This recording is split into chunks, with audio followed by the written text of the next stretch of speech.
You're listening to the Impact Implosion on the Angry Marks Podcast Network.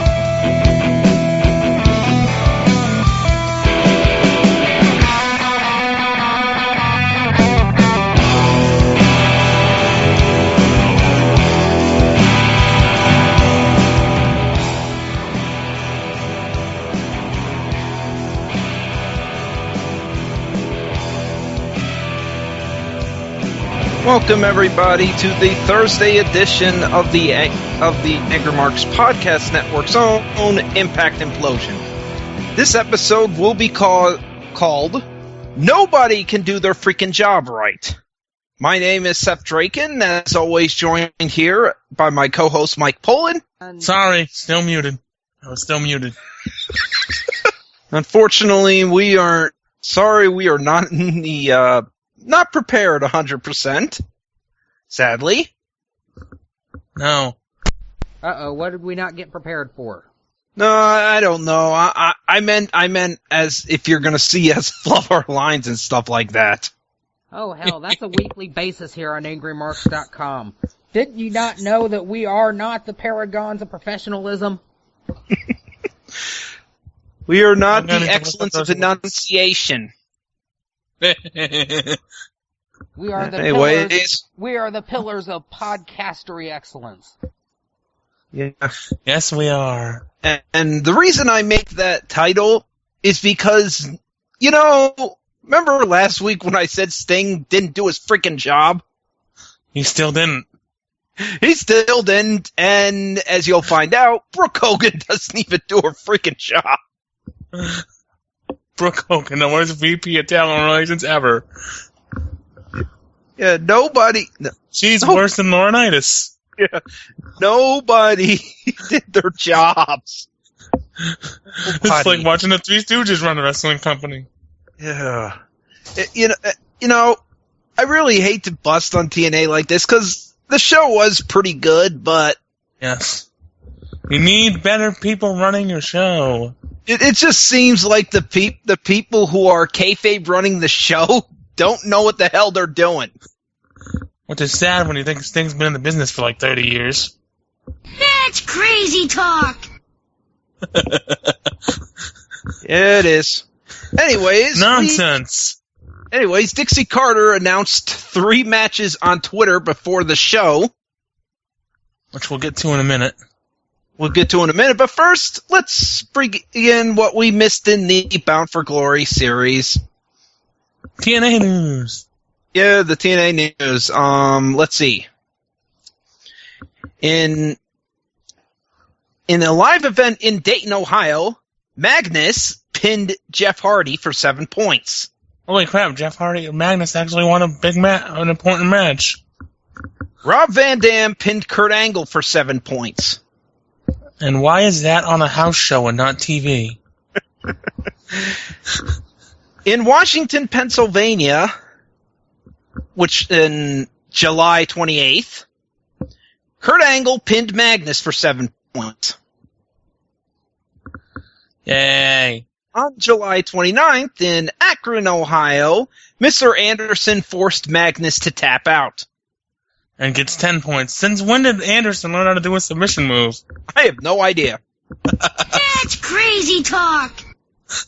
Also, on Explosion, which will not be on my around. That show's still around. Explosion's still around for the international markets. That's but anyways, crazy talk. For those shows, Bully Ray pinned Christopher Daniels. Poor Daniels, but we'll get into that in a little bit too. Well, don't be too bad for Daniels. Feel too bad for him. He's in 7th place. Well, let's see. No, that's not the reason I feel bad for him. But Anyways, yeah, I know. Anyways, we gotta get to... Anyways, the matches that were announced on Twitter were going to be 3 Bound for Glory series, 4-way matches. That would all be hardcore, and each winner would get 20 points. Yay. And we got Angle, Joe, AJ, and Daniels. Which is freaking the awesome match. And it will be a ladder... Oh, wait, the stipulations will be revealed on the show. We had another match, Jeff Hardy, James Storm, Bully Ray, and Robbie E. One of these names is not like the other. Yeah. And if Why you know, is Robbie E in this match and not Devon? Well, Robbie E had to be somewhere. Put him in the match with Anderson and Pope and Magnus. Mr. Anderson, Rob Van Dam, the Pope, and Magnus. You know, really, they should have just replaced RVD with Robbie E, and everything would have been perfect. Yes. Considering what the stipulations are, we'll find out later. Yep. Anyway, let's get to the TNA show and I was getting ready to watch Impact, you know, the end of the Worst Tenant show, during the credits of the I've Worst seen some of Tenant that. That's show, actually pretty funny. World's Worst That's actually Tenants. pretty funny. Yeah.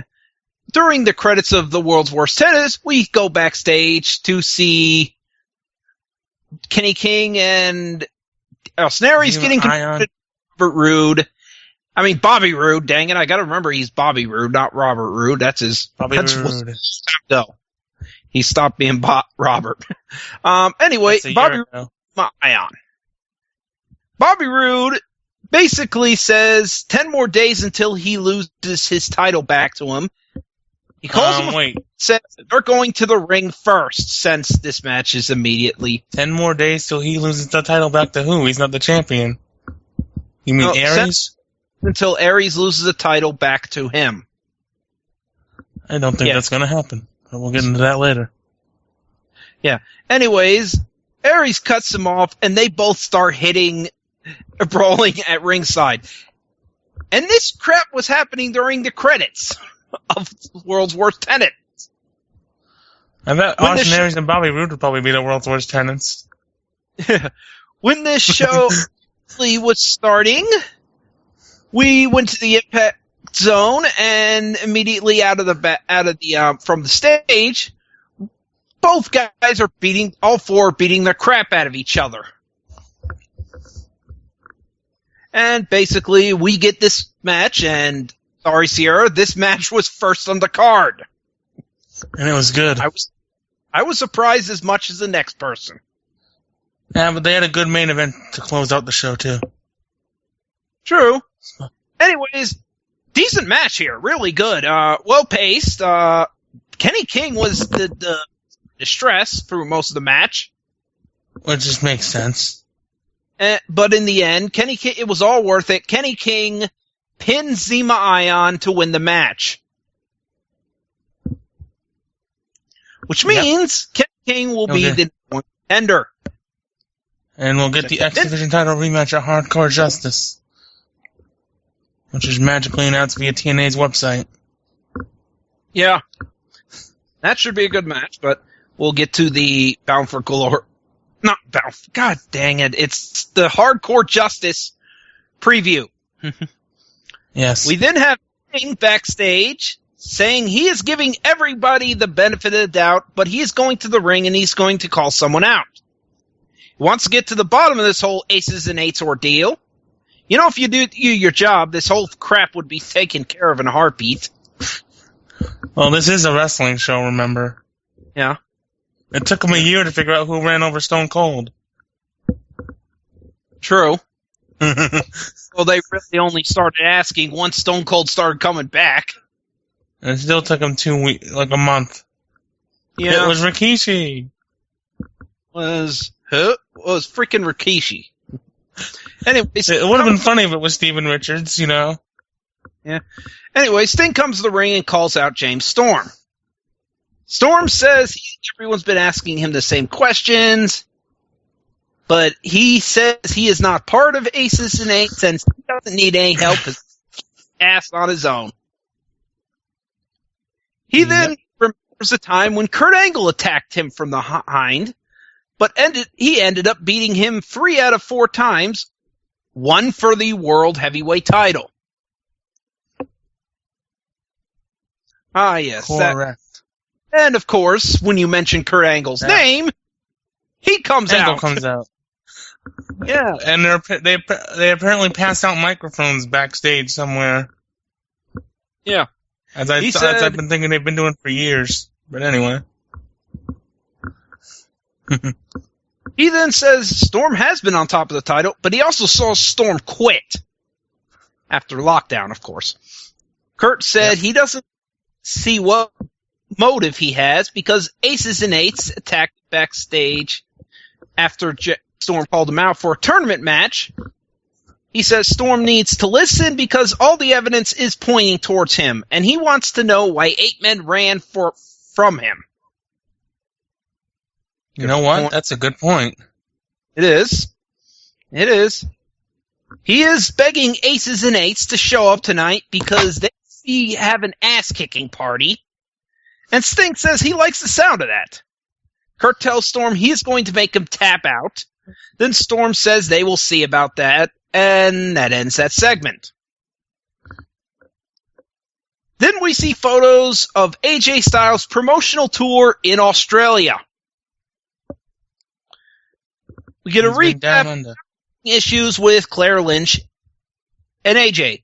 Daniels and Kazarian are shown entering their locker room, and they're talking about AJ being on vacation instead of working. Kaz says AJ is busy romancing other women. Then they talk about what is happening with Claire and her pregnancy. Ugh. Daniels says... This is where I feel sorry for Daniels, because I think they're booking him poorly right now. Yeah. Daniels says they are upstanding citizens. They will throw her a proper baby shower. Yes, you're upstanding citizens, all right? Yep. Anyway, before we even got our first match, we did figure out the Bound for Glory series matches, what gimmicks they are. They will be. The AJ Styles, Angle, Daniels, Joe match, ladder match. As if that match really needs a gimmick. Well, I get that it's hardcore justice. So I get that it's hardcore justice, but yeah. And Dixie said she was going to have stipulations for all the matches. So wow. The next James Storm, Jeff Hardy, Bully Ray, and Robbie E. is a tables match.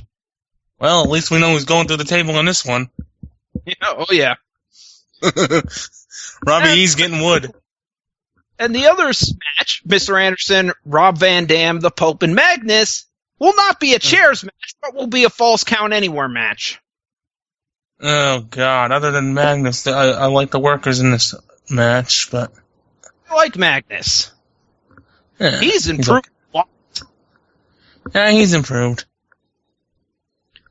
Holy crap, did I list 5 guys in that match by mistake?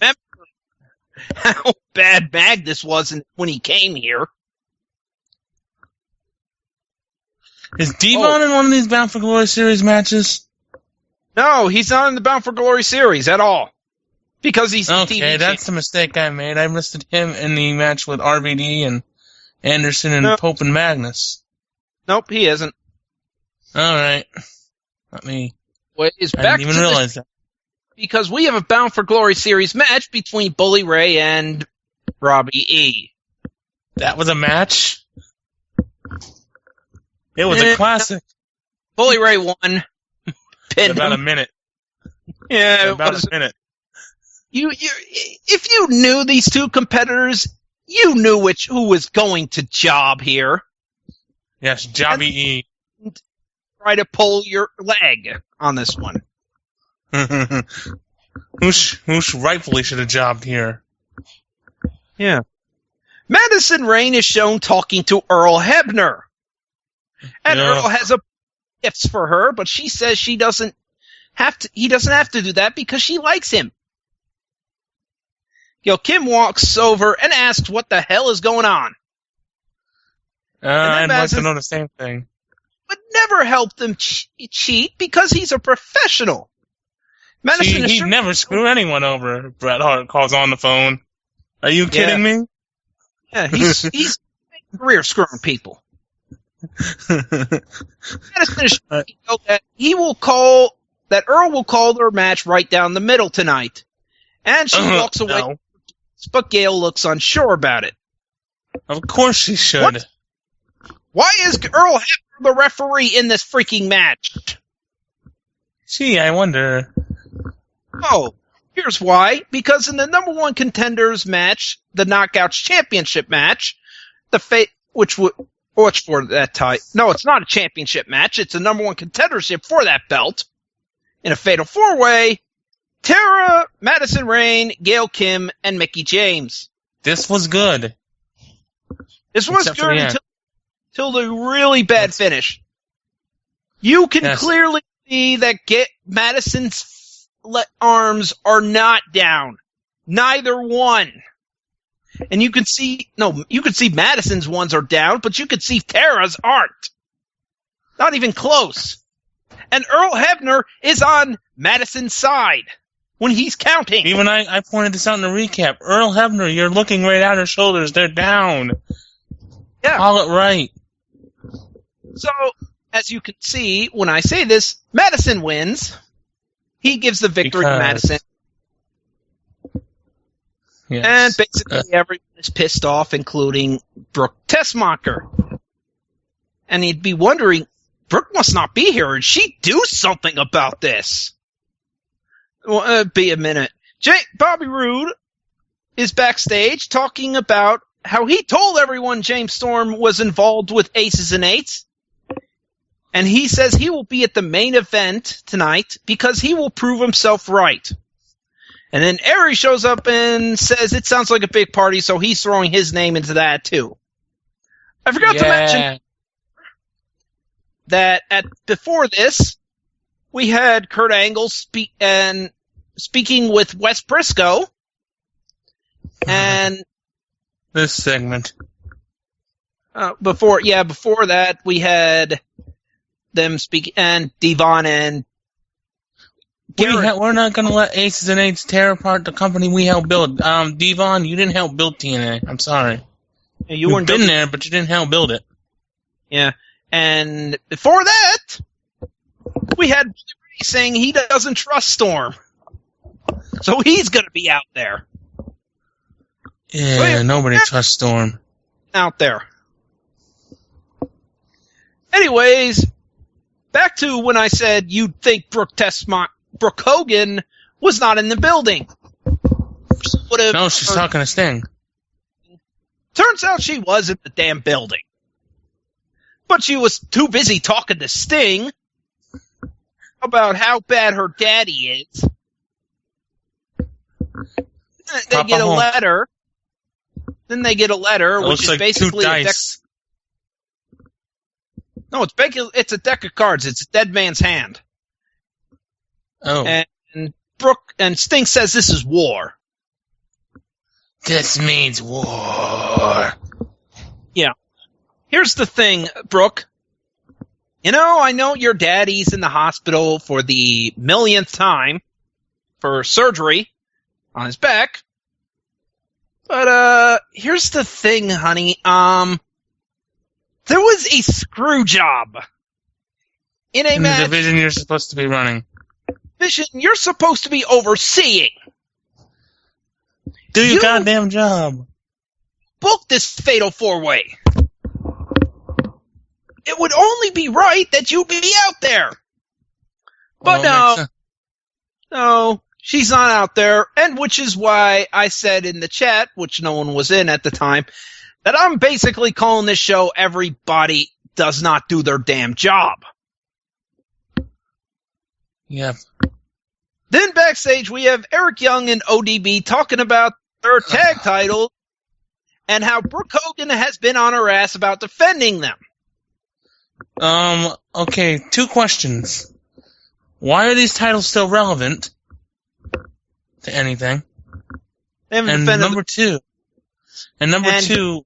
its title. Are there actually any tag teams, knockout tag teams, that they can defend against? No, but basically, Eric Young has an idea, which is he will take one this is good. and run away, so they don't have to defend them. Eric. You can't fight the law. Let me see. Let me explain something to you, Eric. An individual named Mike Awesome and an individual named Ric Flair. They went to the rival company with the other company's world title.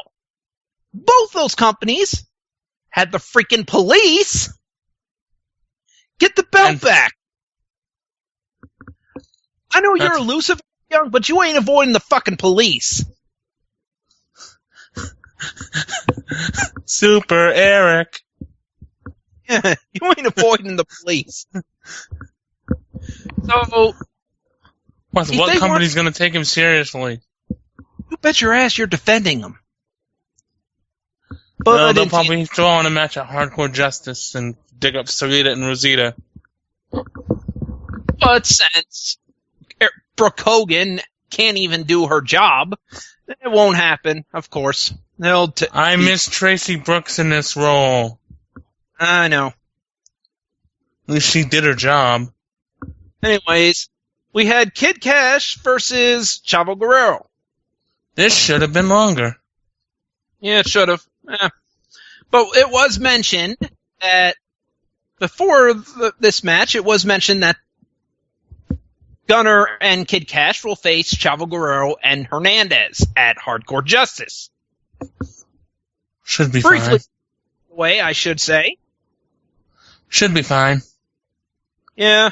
Chavo wins after using the Three Amigos and then a frog splash for the win. Yep. As he should win in his first match on TV.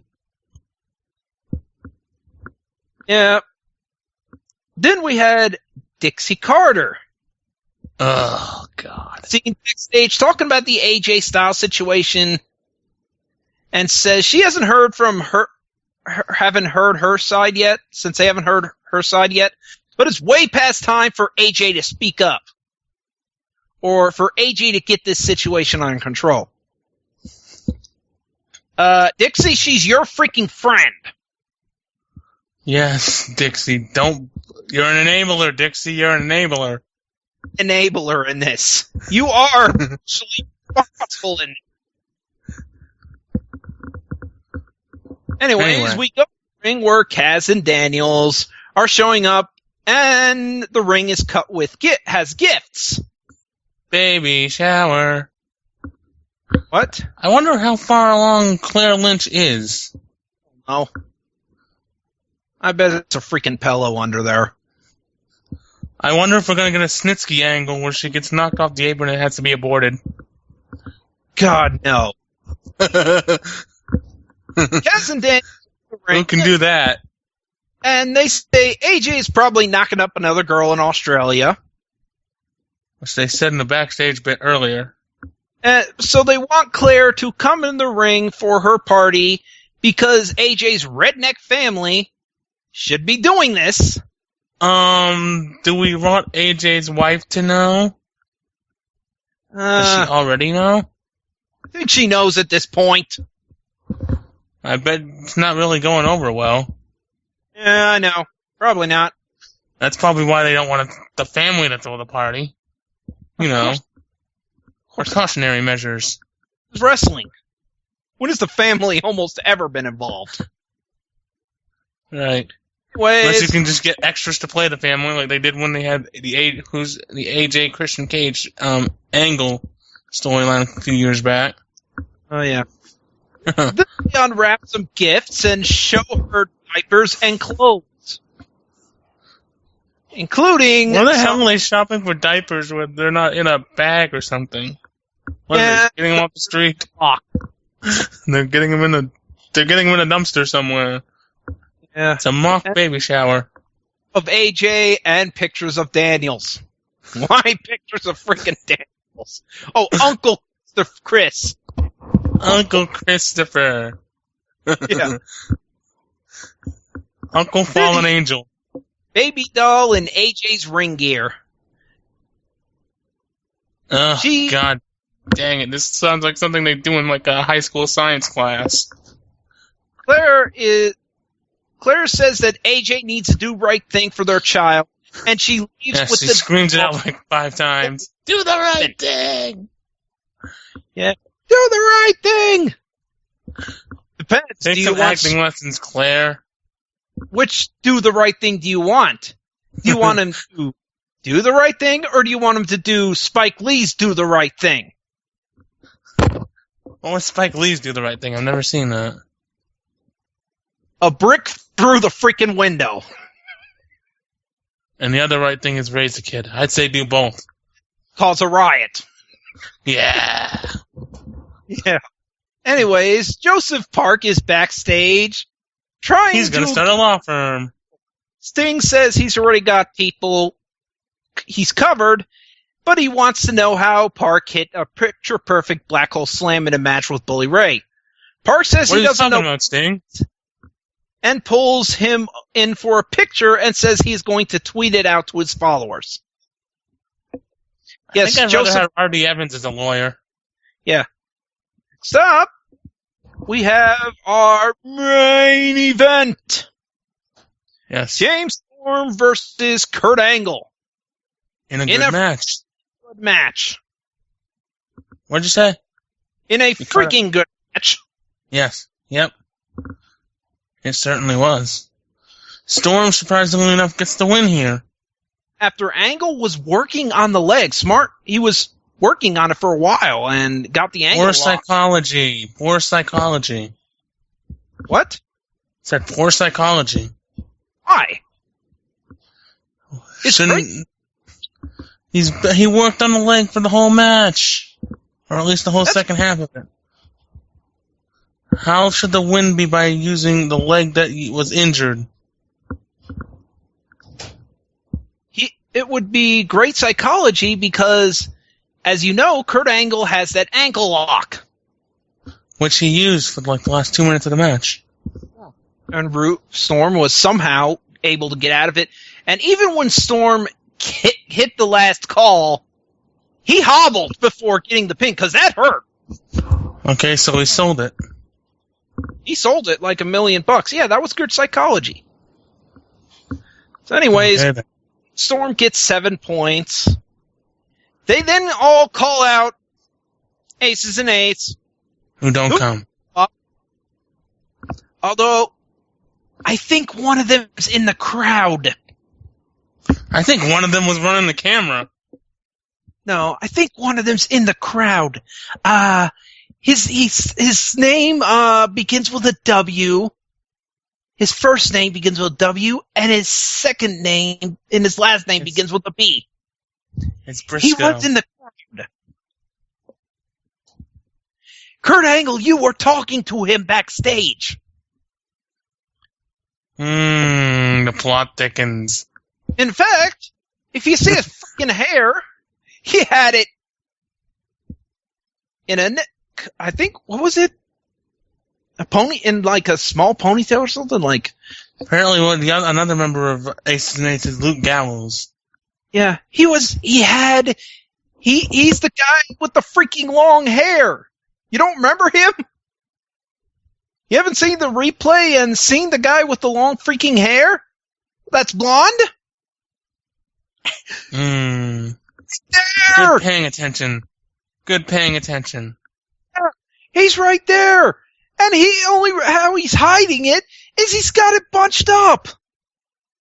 Kurt ADD Angle. Hell. Yeah. Wes Briscoe is one of the freaking members, and you're talking to him. Yep. I put 2 and 2 together immediately. I'm like, yeah, look at his hair. I remember one of them had long blonde hair. Long blonde hair that was loose. Yes. So the only he doesn't he gets fools Kurt Angle is a ponytail. Mm-hmm. Wrestling. And in a world where you could believe Superman is freaking Clark Kent is not Superman, even though it's basically Superman glasses. Mm-hmm. Yeah, I guess that works. Anyways, decent Impact. Pretty good. Best thing about it, no aces and eights. Yep. Although we did see Wes Briscoe, but we're not supposed to know he's a member yet. Yeah, we'll know in a few weeks. So anyway, now for the Bound for Glory series update. Mm-hmm. With tonight's show, James Storm now has 52 points and is in the lead. Puts him in first place. Yes, it does. Samoa Joe is in second place with 47. Mm-hmm. Kurt Angle still in third. 41. Mr. Anderson is in fourth with 40. Jeff Hardy and RVD are tied with 28. Christopher Daniels has 26. Magnus and Bully Ray have 21. AJ Styles has 16. The Post has 7. So much for the Dark Knight Rises. He ain't rising right now. 5. Yes. So basically, that's your Bound for Glory series update for this week. Okay. Mike, do you have anything to plug? I do have a little bit to plug. Next Thursday night, as I was trying to get to earlier, NWA on Fire presents their annual Fair Brawl event in Thompson, featuring a battle royal for a shot at the heavyweight title, as well as much more to be decided at that show, I'm guessing. And then the next night in Springvale, they have Retribution featuring a Falls Count Anywhere 2 out of 3 Falls match. Brian Fury will take on Makua. And a triple threat tag match with the Hoods, the Minutemen, and a mystery team. August 11th, Pro Wrestling Maine will be running a show in Madison featuring Tony Atlas, featuring Doink the Clown, and featuring a Hardcore Rules match between Chris Hamrick and Maxwell Chicago, which was, I guess, just announced via a video that was on YouTube. And then also August 12th, as I was mentioning earlier, a special afternoon event, a tribute to Robbie Ellis Super Juniors tournament, which will feature the first round of 4 four-way matches, including ROH superstar Eddie Edwards, along with the aforementioned Maxwell Chicago. The only announced 3-way match with Jason Rumble, Scotty Vegas, and Chris Hamrick. Julian Starr, Champ Matthews, and a third man, which will be announced. And the 4th 3-way match will be Matt Taven, Scott Reed, and yet again the third man that'll be announced later, probably next week. And that's all I've got. Well, I got some Chikara news. They added another team to King of Trios, which is 3.0 and Kuma. Yes, I saw that. Coming off a win over the Patiri this past weekend, as well as the win over the Swarmany in Portland, Maine this past weekend. Also on that show was Eddie Kingston going over Sarah Del Rey. So Del Rey lost twice. Yes. I thought she'd at least beat Icarus, but anyway. Nope. And Marty Jannetty did not show up. To the shock of, well, no one. No one. Freaking hard. They couldn't pay him enough to wrestle Billy what's his name. They couldn't pay him enough booze. They couldn't get him enough booze for him. And we will see you guys on August 12th for a special preview of Hardcore Justice. Yep. Good night.